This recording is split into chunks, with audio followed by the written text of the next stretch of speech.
Hey everybody, it is day 19 with the 21-day Back to Basics Health Challenge. I'm Tiffany with Rock Bottom Wellness. So today's topic is on homeopathy. A lot of people have heard about this and are asking questions about it because it is more of an alternative treatment or natural treatment to different ailments that we come across. So just to tell you a little bit about what it is. So homeopathy was something that was developed back in the 1800s with the thought of like cures like. That's the whole premise. Your body wants to heal itself and cure itself. We have other practices that have that philosophy as well. And I believe that to be true. I think we need to just get out of its way sometimes, but homeopathy goes a step further, and it's the principle of like cures like. Therefore, they're using the part of the part of a plant or a mineral that is part of the problem in a really diluted level, and then that is supposed to cure the body for whatever the ailment is. So let's just take an example of poison ivy. So maybe a homeopathic remedy for poison ivy would actually include a little part of poison ivy, the toxin from that plant, and what happens is that it's diluted and shaken, and it's done several times, sometimes to the point where there's not even the original problem in the homeopathic remedy.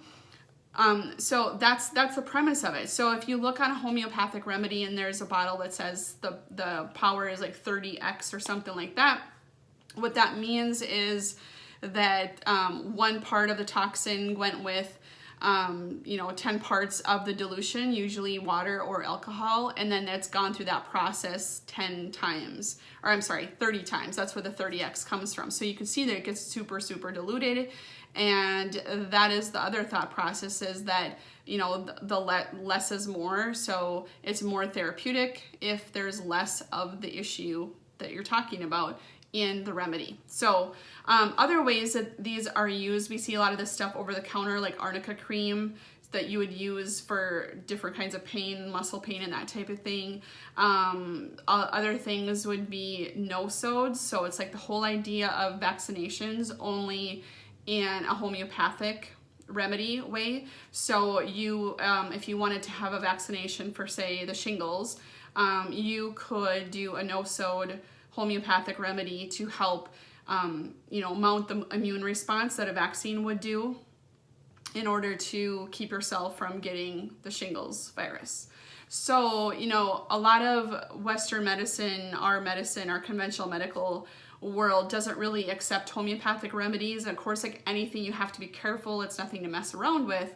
But you have to be, aware and understanding what you're doing. So, it's not widely accepted, but yet allergy treatments like allergy drops or allergy shots or vaccinations use that basic premise too. So when you have a vaccine, the vaccine may include a dead, or I don't think they even use live vaccines anymore, I'm not even sure, but they use a dead part of the virus or whatever it is that you're trying to avoid getting into the vaccine, so that your body recognizes it and says, okay, I know I need to make antibodies towards that condition, and therefore keep you from getting it. So it's similar ideas.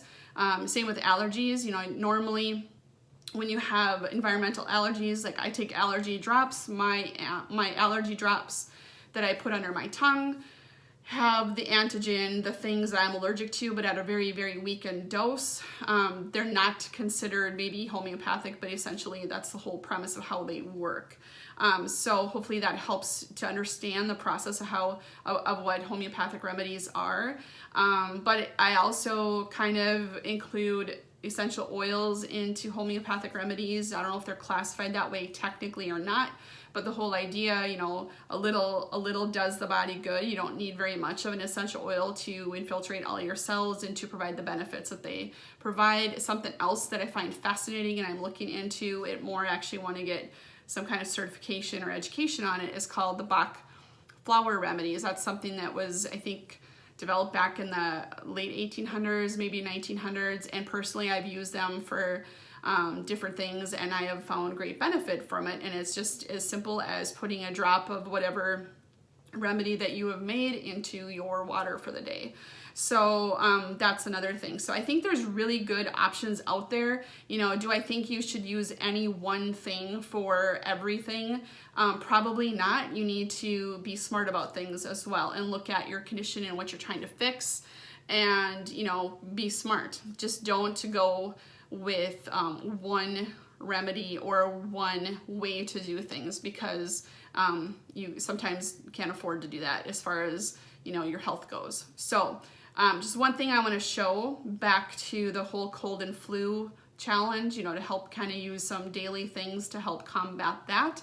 One homeopathic remedy that I use regularly, because I always have sinus and congestion stuff, just kind of my, you know, kind of goes back to those allergy drops I was talking about. It's something called, it sounds kind of disgusting, but it's called mucolytic drainage. And I will take my product and I will, again, I'll just put this in my water.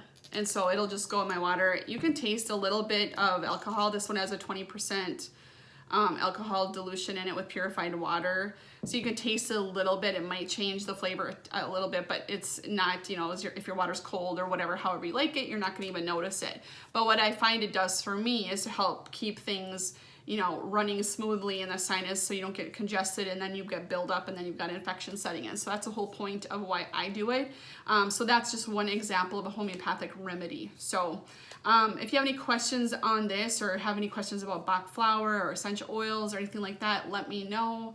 And so the challenge for this, it's maybe more information than a challenge, but the challenge is this: if you feel like you would like to learn more about ways you can support your body, you know, without taking all kinds of medications and stuff, this would be a good thing to look into. You know, talk to someone who understands this and get help, and you know, you might find something that works awesome for you. Like this for me with my sinuses, much better than taking Mucinex and all that kind of stuff. So anyway, that's my 2 cents on that, but hopefully you find that information helpful. And again, if you have questions, put in the comments below and I'll answer them as soon as I can. Have a great night. Bye-bye.